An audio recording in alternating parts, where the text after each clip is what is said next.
its other leg, the International Festival of Books and Authors, spanning 7th to 10th March 2018. This literary and knowledge extravaganza will witness 130 plus sessions by around 330 speakers in 5 parallel venues at Bolgatti Palace, Kochi. The official inauguration was done by Sri Kiran Nagarkar at Marine Drive yesterday. There will be a keynote address at 9 a.m. every day solely at Karur. They say, well begun is half done. The first keynote address will be delivered by Sri K. Sachidanandan. Sri K. Sachidanandan is an internationally acclaimed pioneer of modern poetry in Malayalam. He is also a bilingual critic, playwright, editor, literary columnist, and a translator. He is also a public intellectual who voices his perspectives on religious fanaticism, human rights, environmental issues, and contemporary Indian literature. ഏവർക്കും വിനീതമായ നമസ്കാരം. ഇന്ന് ഈ കാരൂർ വേദിയിൽ Indian സാഹിത്യത്തിൻ്റെ വൈവിധ്യം എന്ന വിഷയത്തിലാണ് മുഖ്യ പ്രഭാഷണം നടത്തപ്പെടുന്നത്. ഭാഷയിൽ മാത്രമല്ല, കല, സാഹിത്യം, സംസ്കാരം തുടങ്ങി ജനങ്ങൾ നേരിടുന്ന വെല്ലുവിളികളിൽ പോലും വൈവിധ്യം പുലർത്തുന്ന ദേശമാണ് India.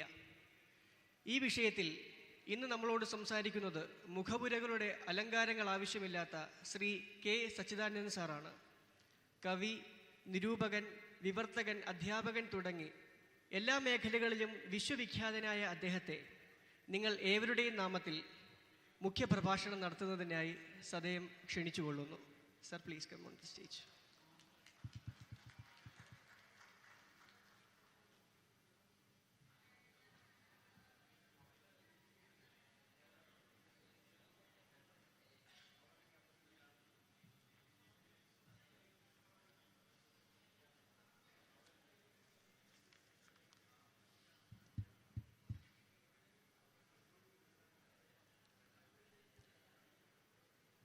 Dear organizers, friends and guests, it's my pleasure to be doing the first keynote address in the KRITHI Knowledge Festival. I consider it a very rare kind of privilege, especially because I can find some of the most enlightened minds in India among the audience. I would like to apologize to anybody who is not comfortable with English. I am sure there is no one here who is not essentially comfortable with English. Because I had planned to speak in Malayalam, but with my good friends who are eager to listen to me, even though I don't still know the reason for their eagerness, I would definitely speak in English. And maybe at the end I'll try to sum it up in Malayalam in 5 minutes or so.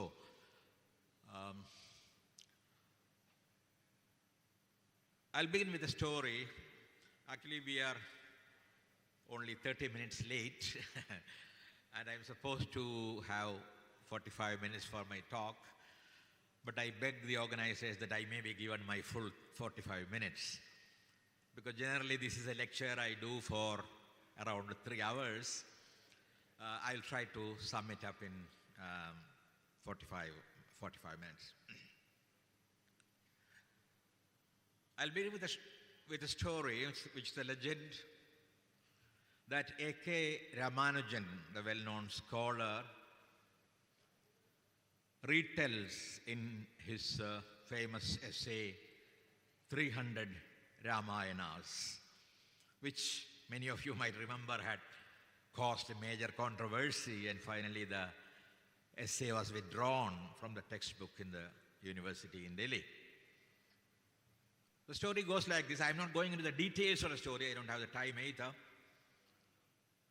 Rama was sitting in his court along with his ministers and advisors and sages, when suddenly a ring on his index finger fell down and vanished through a hole on the floor.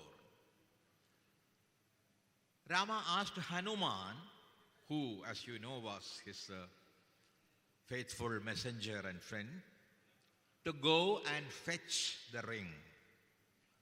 Because Hanuman, as you know, had the special ability to grow as big as a mountain or as small as a fly.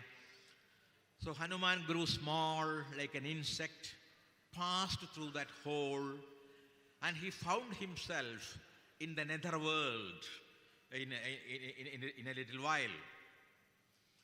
At that time, the maids of the emperor of the netherworld were preparing the emperor's dinner. And when they found a little animal coming down a hole from the earth, they decided to add that little animal also to his dinner and put him on the platter along with the rest of the kinds of meat that he loved. When the emperor came for dinner, he heard a chanting from the platter. Somebody was chanting Ram, Ram, Ram, and the emperor wondered where the voice is coming from. So he looked intently, closely at the plate and found that this voice was coming from a little insect or a little animal on the plate. And he asked him directly, "Who are you and why are you taking the name of Ram?" And Hanuman said, "Well, Ram is my master. I am his messenger." And he revealed his mission, that I have come here to fetch a ring that Ram had lost. And then, to the great surprise of Hanuman, the emperor brought to him a huge platter full of rings and asked Hanuman to choose the particular ring of his particular Ram. And Hanuman could not simply do that because he never knew that, first of all, there had been so many Rams, because he had seen only one Ram.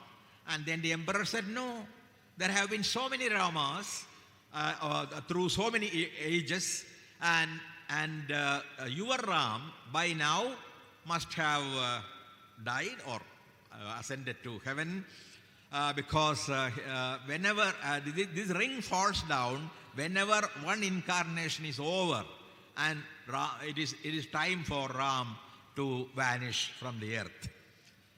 And so Hanuman went back disappointed and found that, yes, Ram had passed, he had entered Sarayu. Of course, I would privately call it a suicide. Well, because of the kind of sin he had committed, the injustice he had done to Sita, which I don't want to hurt the feelings, because any sentence, any word could hurt anybody's feelings these days. But probably that was why he decided to drown himself and he entered Sarayu. Anyway, but this story is in some sense a kind of metaphor. A metaphor for the presence and an explanation in some sense for the presence of several Ramas and several Ramayanas. As all of us know, there are, even though Ramanujan speaks only about 300 Ramayanas, I can name at least 1,000 Ramayanas which are even now in existence in India, because probably Ramanujan counted only the written Ramayanas, but there are so many performed Ramayanas, oral Ramayanas which are sung over many nights, and all these Ramayanas are different from one another, and there is no single Ramayana which can be called the final, the authentic and the real Ramayana. All these Ramayanas are equally authentic, equally important, and all of them equally reflect, differently of course, the imagination of the people which they brought into their retelling of the Ramayana story.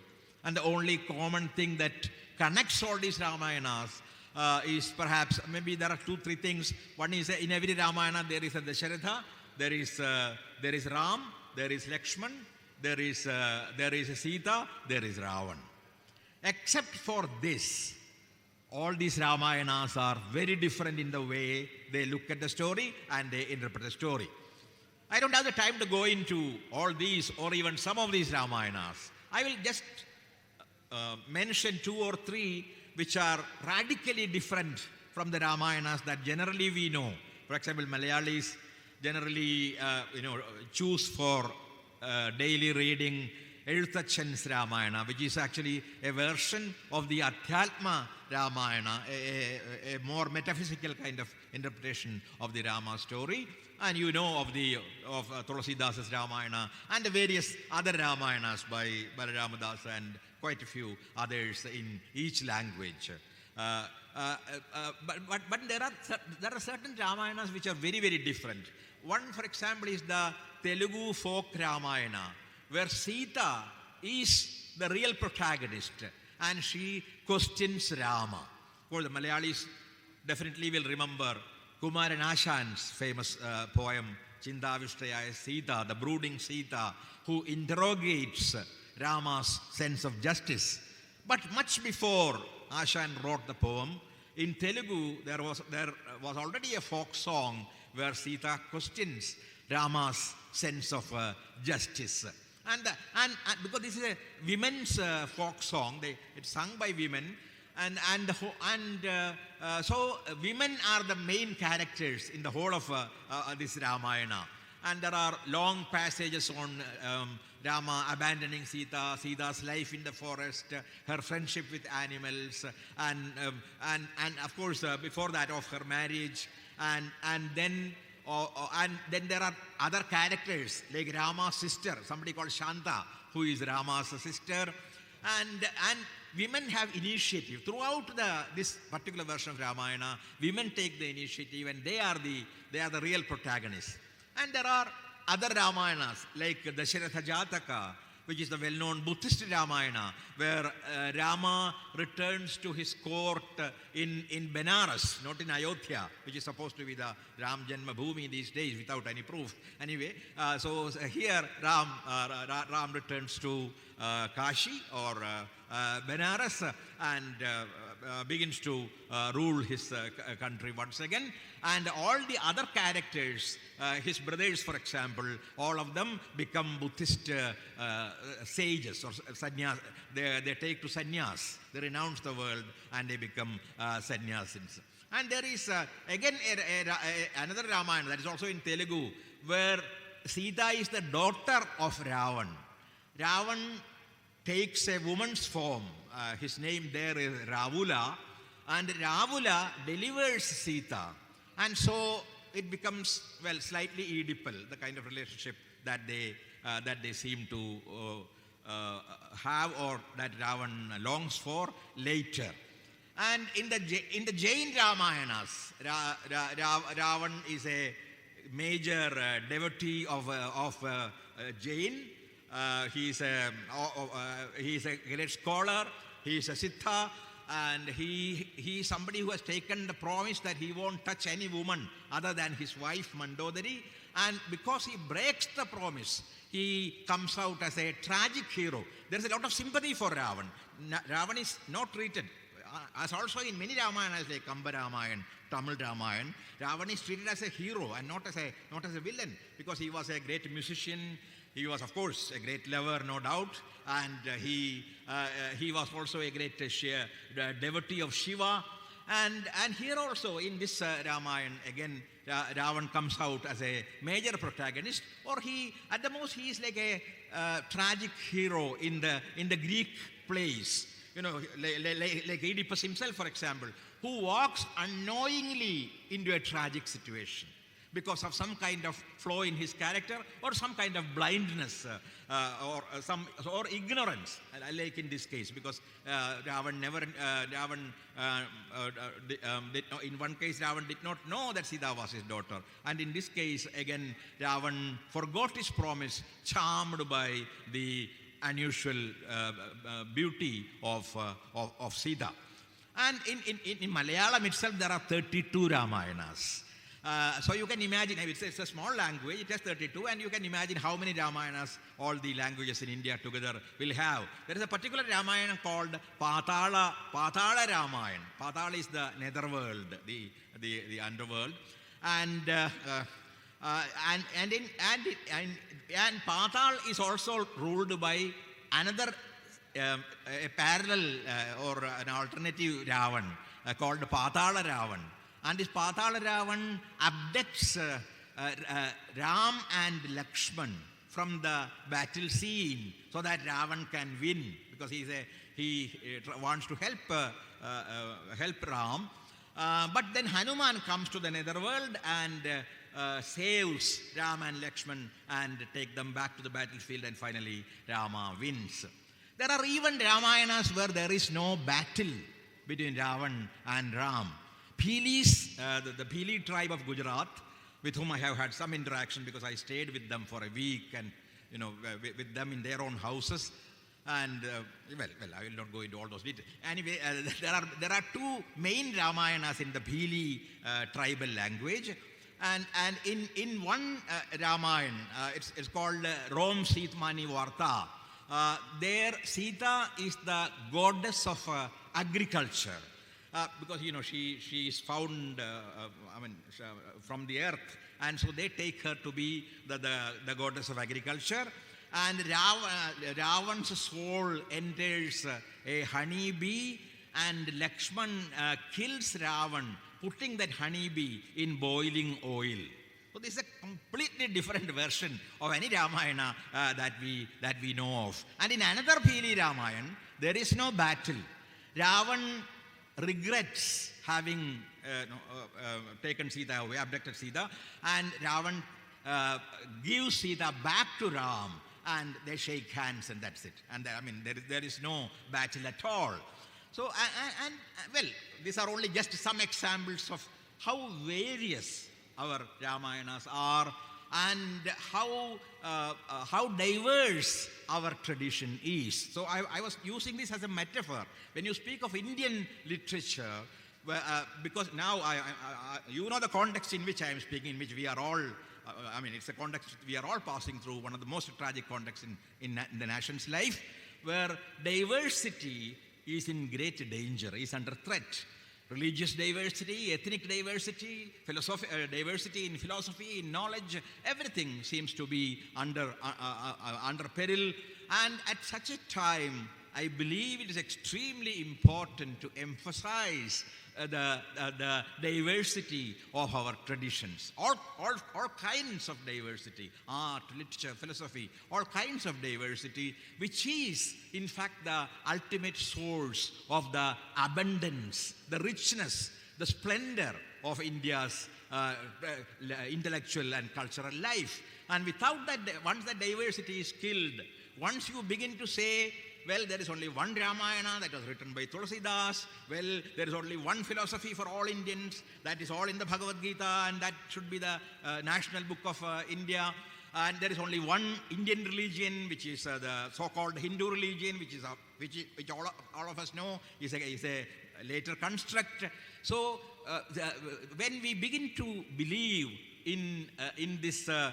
In these kinds of singularities, in a single tradition, single religion, single Rama, single Ramayana, that is the end of Indian culture and Indian civilization and the kind of India that we have known and we have grown in. And that's why, as a kind of metaphor, I spoke about Ramayana and how many different kinds of Ramayanas we have, and one can also speak similarly about Mahabharatas, which we have several Mahabharatas in different languages and in performing arts, in music, into which I am not going anyway. But you have the Kamba Ramayana in Tamil, Pampas Ramayana in Kannada, Ranganatha, Kritibas, Madhav Kandali. So in Assam, in Bengal, in every language, there are so many Ramayanas, and it is a whole very rich and varied tradition. And there are modern interpretations of Ramayana.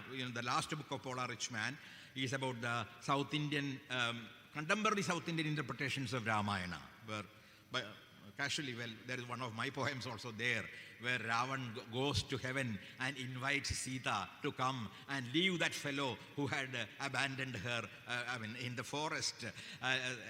There are many such poems and plays which have questioned the so-called authentic Ramayana and the so-called authentic concept of Rama. And Paula has collected all these, including some of the plays in Malayalam by C. N. Srikantan Nair, by the way. So they have, so the story is told in different contexts. The landscapes are different. The stories are, in fact, adapted to the particular landscape of the province where the Ramayana is written or performed. And all these Ramayanas, please don't say that they are variations of one Ramayana. No, that's exactly what I am trying to question. They are not the phenomena of a single essence, but they are all different Ramayanas, and each one of them is authentic because each one of them is the creation of the people. And each of these Ramayanas, including the folk Ramayanas, is as authentic as Tulasi's Ramayana or Ezhuthachan's Ramayana or Balaramadasa's or Kamba's or Pamba's Ramayana. Now, this I told the story, as I said, as a metaphor to introduce my theme, that is the diversity of Indian literature. I'll try to be brief. Well, there have been at least 3 well-known views. Is there a volunteer who can get me some water? Yeah, because I'm having some problems. Yeah, there are 3 known views about Indian literature. One is that there is no literature called Indian literature. There cannot be, because Indian literatures are written in different languages, and language is the basis of literature, and so you cannot speak of Indian literature in the singular. There can only be various Indian literatures. India is the name of a country, that's fine. And sometimes we give the name of countries to literatures, no harm with that. But ultimately, because each literature is written, thank you very much. Each literature is written in a particular language. You cannot say there is an Indian literature because there is no single language which can be called Indian. There is no Indian language. There is Hindi language, Malayalam language, Tamil language, and all those, more than 1,000 languages perhaps, some of which are unfortunately called dialects. But when a dialect has an army and a political party, it becomes a language, as the saying goes, and as it has actually happened also in India in recent years. So there are so many, that is the first concept of Indian literature, which was put forward by Nihar Ranjan Roy, a major Bengali critic, who said that there is no single Indian literature because they are all written in different languages. And then there is another view which is radically opposite, which S. Radhakrishnan, who was the President of India, put forward, and which was the motto of the Sahitya Academy, which I never used when I was in the Sahitya Academy for 10 years. That was, Indian literature is one, though written in different languages. So that is a statement which completely contradicts the statement of Nihar Ranjan Roy. So there he says there is only a single Indian literature, only that literature happens to be written in different scripts or different languages. And of course, you can expect that from Radhakrishnan, because he was an Advaitin essentially. And so Advaitins believe that there is only one Paramatma and every Jivatma is a phenomenon, an expression of the ultimate Paramatma. So he looked at literature also like that. So Indian literature, there is only one single Indian literature, that is the Paramatma. And then there are all these phenomena called other literatures written in the languages. There is a third view, which is not very popular, but which I have heard from my, I don't know whether I can call him a friend because he was so senior, but he was a friend too, U.R. Anandamurthy. He used to say, I'm sorry.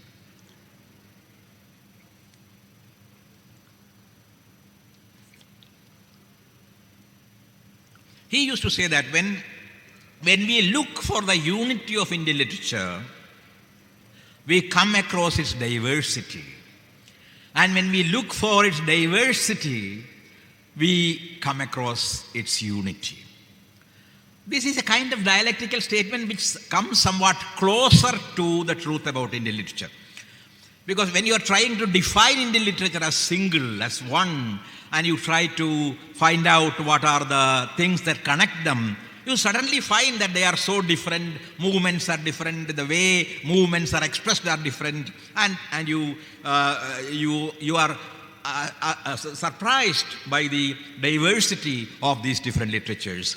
But if you are looking for diversity, you may also find certain elements which connect, if not all, at least some of these literatures written in different languages. So, my way of argument in this lecture, which, where I don't want to go beyond my time limit, is first to, my main aim is to problematize this concept of the unity of Indian literature. I mean the concept of Indian literature as a single literature. First, because as we know, we have so many languages. I will not go into the detail because every census has given a different number of languages in India. And now it is said that there are 184 mother tongues and 1,576 languages and 25 writing systems and 8 language families in India. And each, and in a recent survey, People's Linguistic Survey of India, which Ganesh Devi had, it was a private survey headed by Ganesh Devi, he has found that, or the survey has found that every linguistic state, even though we call them linguistic states, has in fact so many languages. And he also finds out that at least 220 languages have disappeared in the last 50 years in India. And now there are 780 languages, and 480 of them are Adivasi languages or tribal languages. And even in a small state like Arunachal, there are 66 languages. In West Bengal, there are 38. And for about 1 crore of people, English is like a mother tongue. And whether you want it or not, in many places, because of intermarriages and movements and all that, English has become the mother tongue of at least 1 crore of people who mainly use English as a medium of communication. And even in Kerala, as we know, there is Tulu, there is Konkani, there are areas where Tamil is spoken, Kannada is spoken. There are variations of Malayalam called Arabic Malayalam and Parangi Malayalam, the Dutch Malayalam and the Arabic Malayalam, and there is a Portuguese Malayalam, and there are many tribal languages, some of which are now coming forward. Now we have some poets who are writing in these languages, and some of them are very important poets actually coming up. Like D. Anil Kumar and Ashok and Marayur, who are writing in the Marawa language and the fishermen's language and all that. So there is an awakening of languages within languages happening in India today, which is perhaps a very democratic, one of the many democratic things that are happening in the country. And they are questioning the so-called standard language, saying that no, there is no standard language. There may be a standard language, you may need it for education and all that, but there are several other languages which are spoken in your place, and these languages also are equally authentic. But then the early histories of Indian literature, which were all written by foreigners, Albert Weber, for example, or by Max Muller, or by Gracin de Tassi, or by George Grierson, or by Morris Winternitz, Robert Fraser, Wilbur Gowen. So these were the first historians of Indian literature. And these historians, even though they said they believed true, they were writing histories of Indian literature, they were writing only histories of Sanskrit literature. And it was Sanskrit literature that they called Indian literature. You remember, all of them were written in the 19th century or early 20th century, but they called them histories of Indian literature. So they were histories of Sanskrit literature. Sometimes they also included Abhramsha and Prakrit and Pali. And they never took into account the Indian categorization of literary genres like Kavya or Purana or Idihasa or Natya or Shastra. We have several kinds of categories which are not taken into account. And so they do not have even a very ancient language like Tamil, which is supposed to be at least one of the most ancient languages in India. They don't refer to any work in Tamil in their histories of what they call Indian literature.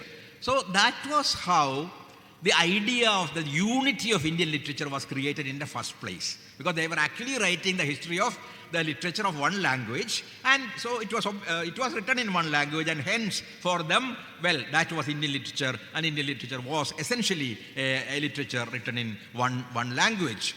And also they did not take into account our oral literature, which is a very, very major part of Indian literature, that submerged part of the iceberg, which is very important when you consider any literature, and particularly Indian literature, to take into account these oral lore, folk stories, folk songs. That is extremely important, but they did not take that into account. So, which means practically they were histories of elite literature.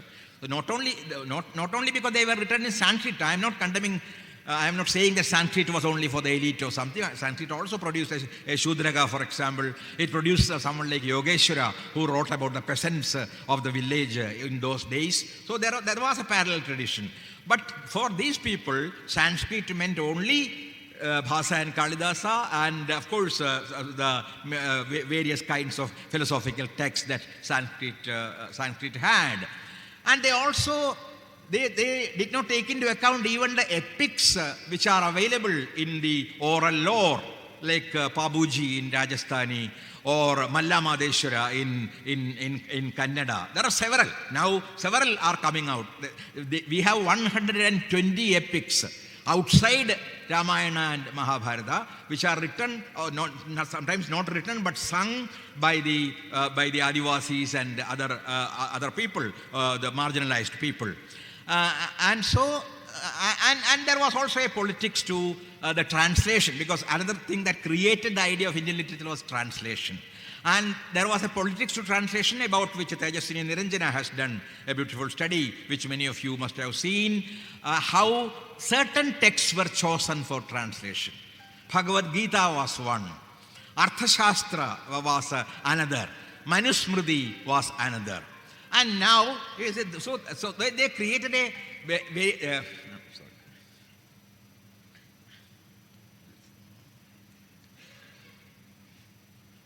just forgot to...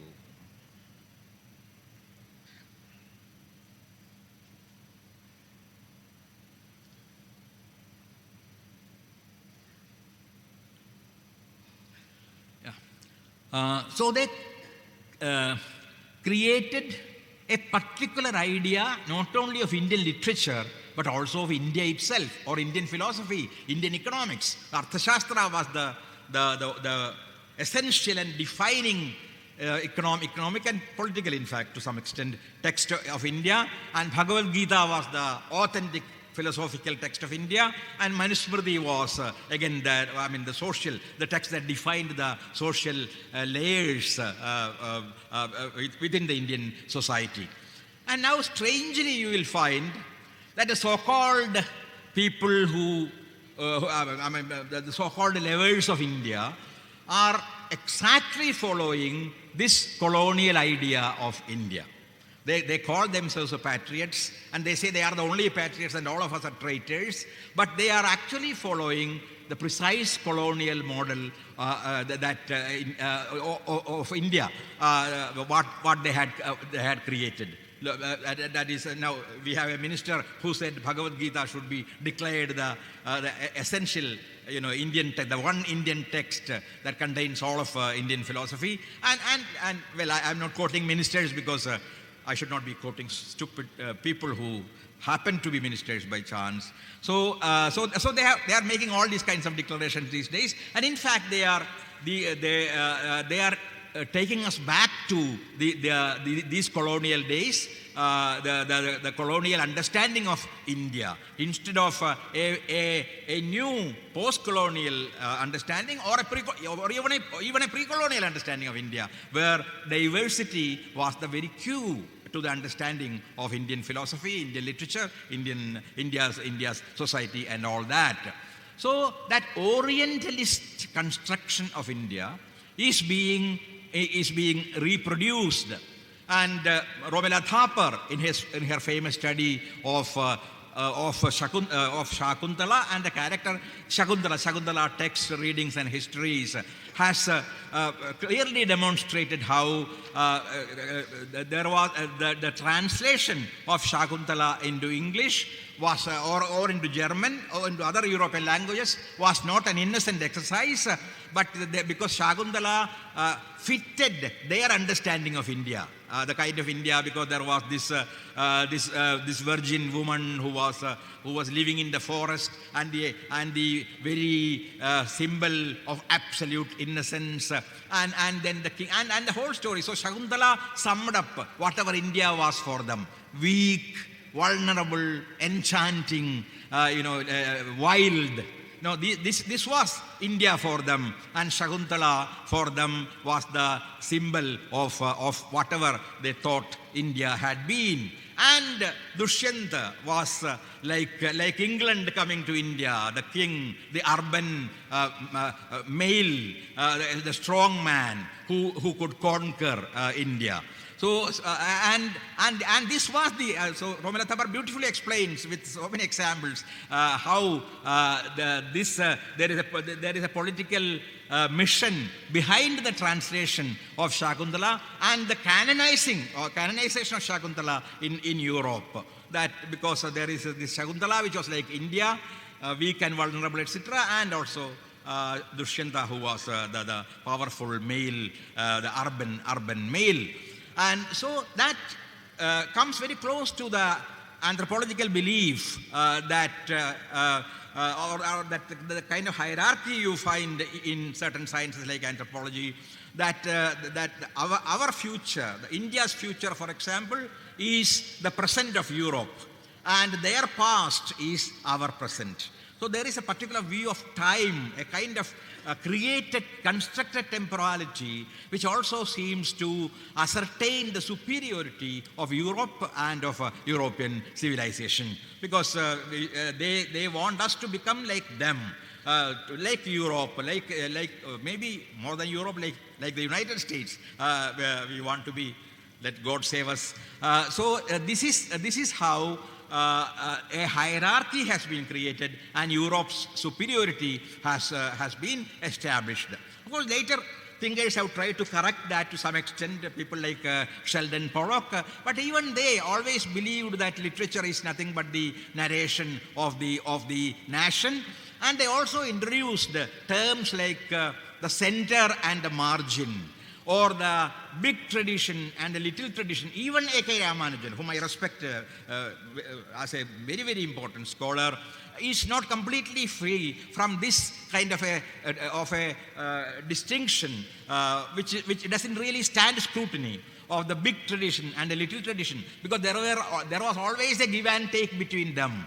There was a give and take, and one defined the other in various kinds of ways. So we should not perhaps believe in the center and periphery theory, or this theory of Margi and Deshi, or the big tradition and the little tradition. Yes, there were differences, but there were also traditions, because even Mahabharata and Ramayana,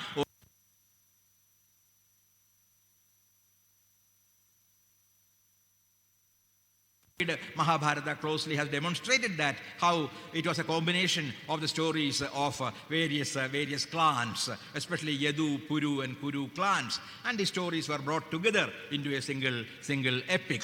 So this was how an idea of the Orient, an idea of India, and an idea of Indian literature was created.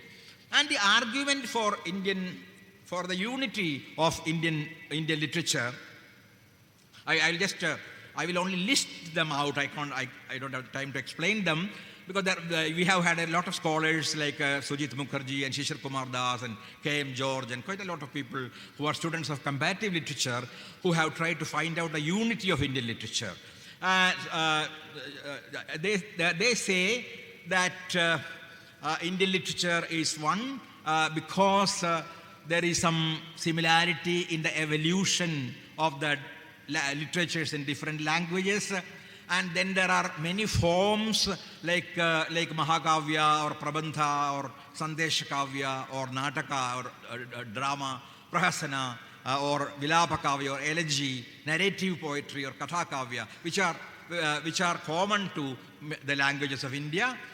And many of the critical concepts are shared by several languages of India, and movements or influences are shared by several languages of India. And we had many writers who were not confined to a single language, who were actually multilingual, which is true. Of course, we had Kabir and Namdev and Vidyapati and quite a lot of people who sang composed in different languages, even without knowing that they were composing in different languages. Because when they crossed the borders of one particular region, which not a state, but the region in the old sense, they would change their language and they would sing in another language. So it may be Braj here and Avadhi there. So it could be Sanskrit here and Prakrit there. So they did switch languages very often. And even now we have people who write in maybe 2 or even 3 languages. We had Kiran Nagarkar yesterday who writes in Marathi and English. We had Kamala Das in Kerala who wrote poetry in English and mainly, and fiction in Malayalam. So we still have these exchanges between languages. Well, these are some of the arguments for the unity of Indian literature, and I will end by just questioning these arguments and leave it open. One, even language, as Niharanjan Ray says, language is extremely important in defining literature. It is basic because literature is created in languages. And so that the nature of the language, the genius of the particular language makes even what looks common different. That is, if you have tried to make any kind of comparative study between any movement, say Bhakti movement in Marathi and Bhakti movement in even in Gujarati, a neighboring language, or progressive movement in Urdu and progressive movement in Malayalam, you will find, yes, there are ideological similarities. They were inspired by Gandhian and Marxist ideas. But then when you look closely, you will find that the way they express it is different. The social layers they expose and reveal are different. Their diagnosis sometimes differ. And the way they conceive their characters differ. Their settings differ, their landscapes differ. So even when we had common movements, these movements were expressed in different languages, in different ways. And even within the so-called Bhakti movement, you know, there were the Shaivites, there were Vaishnavites, there were Shaktayas, there were the Saguna devotees, there were the Nirgun devotees like Kabir. And there were some Bhakti poets who believed in the Varna system, like Tulsidas himself. And there were several Bhakti poets who rejected the Varna system and the Jati or the caste system. And their forms were often completely different. You know, you had Doha or Ulat Basi, forms like that in Kabir.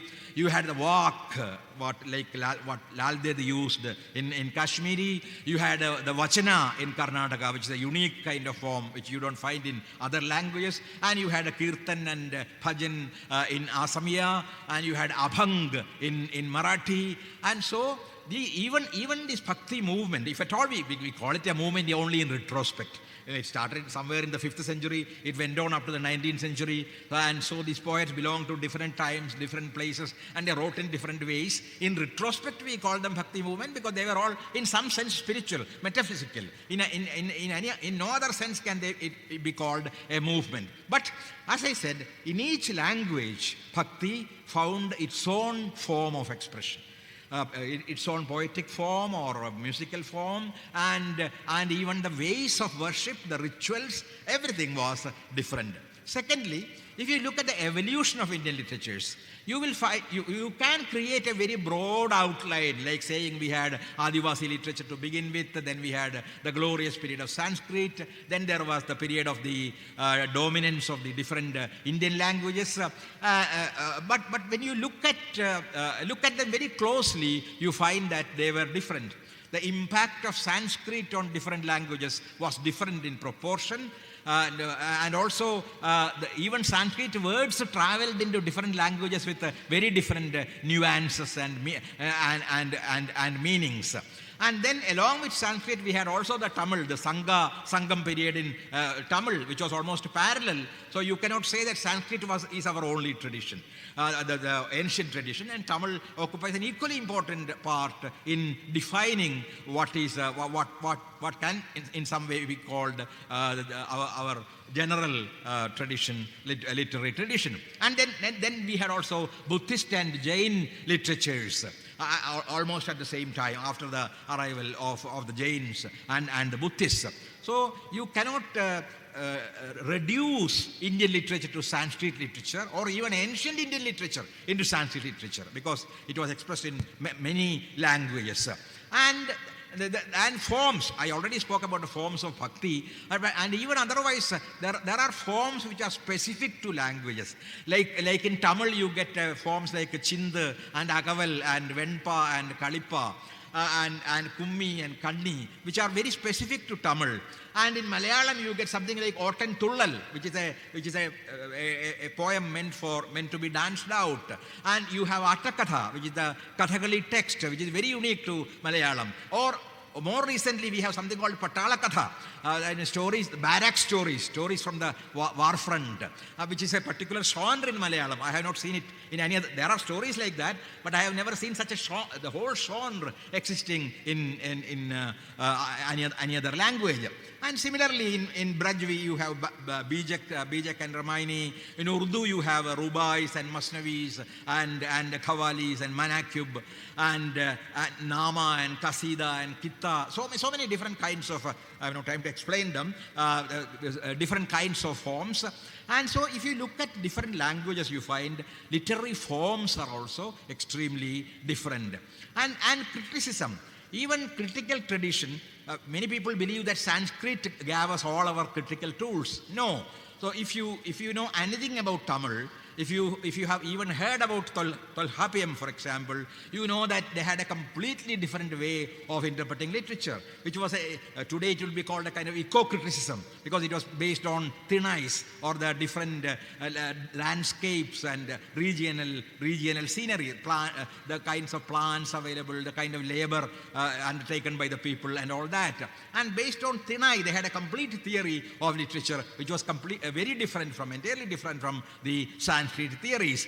And then in Kannada, you have the Kaviraja Marga by Sri Vijaya, which again is a text which is very different from either Tolhapiyam or the various texts by, say Bharata or Anandavardhan or Kundak or, all those, Mammada and all those people in Sanskrit.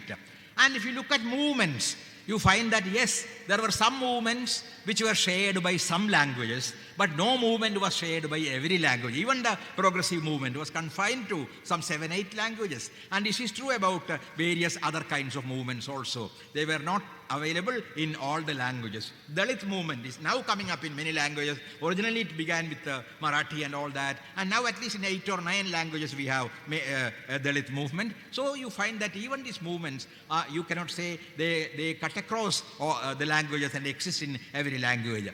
And similar epics I have already mentioned. Our only epics are not Ramayana and Mahabharata, etc., as it is often believed. But there are so many epics. There are many epics in the Northeast. There are many epics in the Adivasi languages, and different myths, different gods and goddesses, a completely different iconography. And again, the origin of Indian languages, that never took place at the same time. That you very well know. Tamil and Sanskrit claim, even though it's not completely proved, at least 3,000 years of ancestry. Kannada has about 1,500 years of history, and Marathi and Malayalam are about something in 800 and 1,000 years.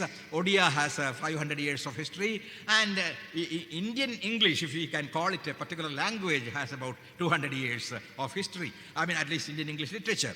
And so that makes periodization. Actually, I came across these problems when I was trying to imagine a history of Indian literature, which was one of my projects in the Indian Institute of Advanced Studies. I ended up writing a thesis on the diversity of Indian literature instead, and how it is impossible to write a unitary and integrated history of Indian literature. And that's how I came across all these different that's the warning. Yeah, so we had, I think it is time really. No. I'll just close. So these languages, so all these languages have different histories. They have different origins. They have different ways of evolution. They have different genres and tendencies. Many tendencies, even if you speak of influences and impact of literature, many tendencies come together in Indian literatures. For example, if you look at a language like Malayalam, so Romanticism and Victorian literature and modern literature, all of them almost at the same time they entered Malayalam literature. And even now, if you look at the living Malayalam poets, you will find they live in different periods. I mean periods of sensibility. So there are people who still write a bhakti kind of poetry. There are people who write very, very radical and very modern kind of poetry. So there is no simultaneity. There is no cross-section. Like when Althusser speaks of history, he speaks of this kind of the impossibility of a cross-section. So there is no cross-section is possible. You will find at the same time, historically in the same period, different sensibilities of different periods coexisting in our literatures. So because the influences came in different ways, and sometimes many influences came at the same time into our literatures, whether Western or Sanskrit. And regional histories are again different. Even because today we think of regions in terms of linguistic states. Because we have linguistic states, but we didn't have them. Because a lot of what is called Tamil classical literature was written in what is today Kerala.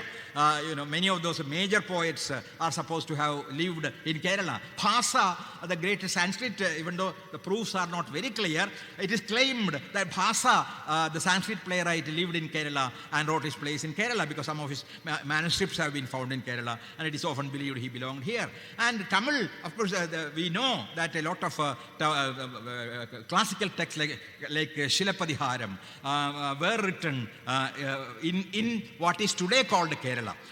So if you go beyond behind the formation of the linguistic states, you will find that our regional histories were very, very different. Even the British impact was very different. In a place like Kolkata, it was something very direct. But in a place like this, for example, in Kochi, for example, or in the old Cochin state, the impact was very indirectly felt. It was not a direct impact of colonialism, because these places were ruled by kings. And the kings were the ultimate rulers. Only they had to pay a tribute to the British masters. And this particular place where I am speaking belonged to the Dutch. And so we have different, because we had the Dutch here, we had the Portuguese here. So Kerala's history itself is completely different from the histories of every other state in India. So regional histories are also different, and they have also played a major role in defining the literature of the particular places. And there are sub-traditions within traditions, which we often do not take into account when we speak of different kinds of genres. And again, translation. Translations, different texts have gone into different languages, and those texts have influenced the creative literature in those languages, and that too in different ways. If you look at, behind many of our movements, there were translations, including the progressive movement.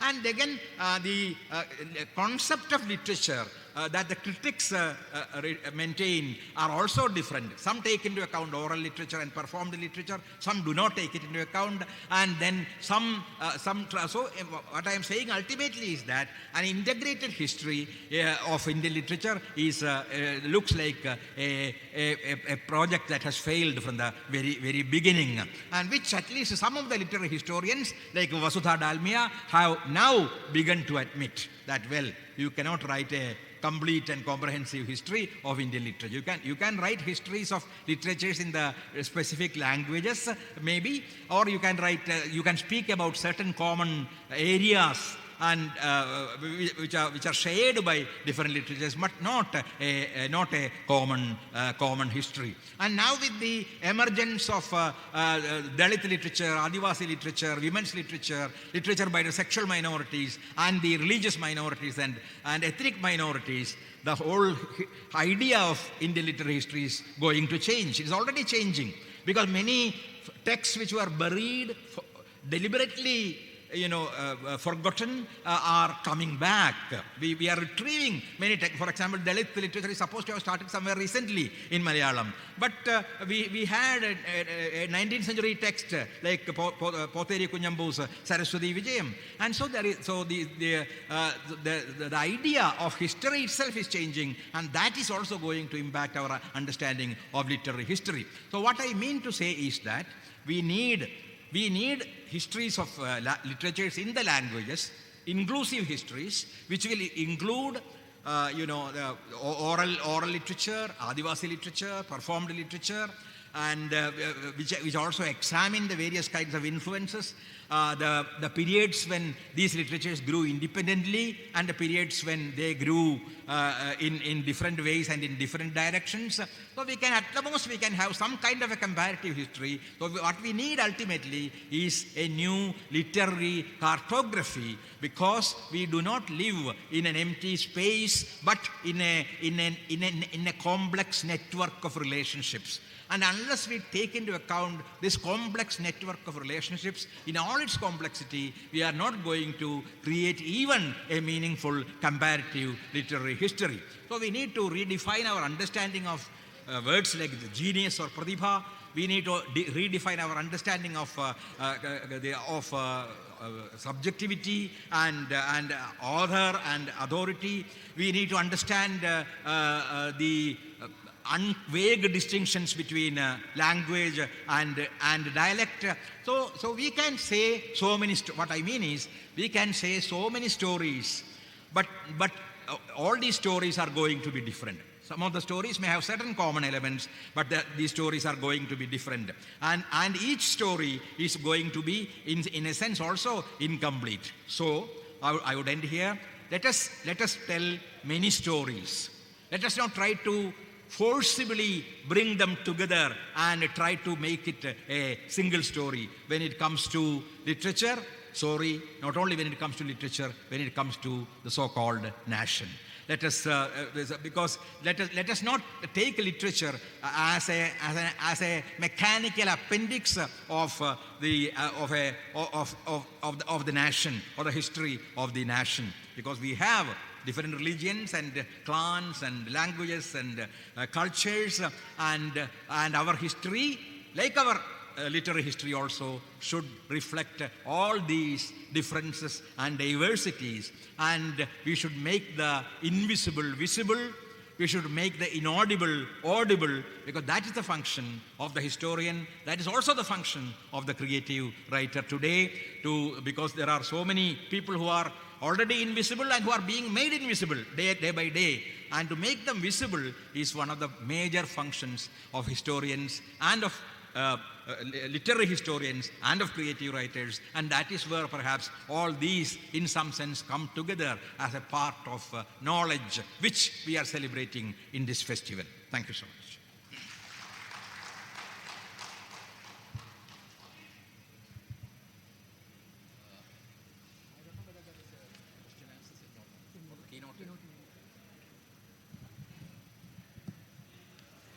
Thank you, sir.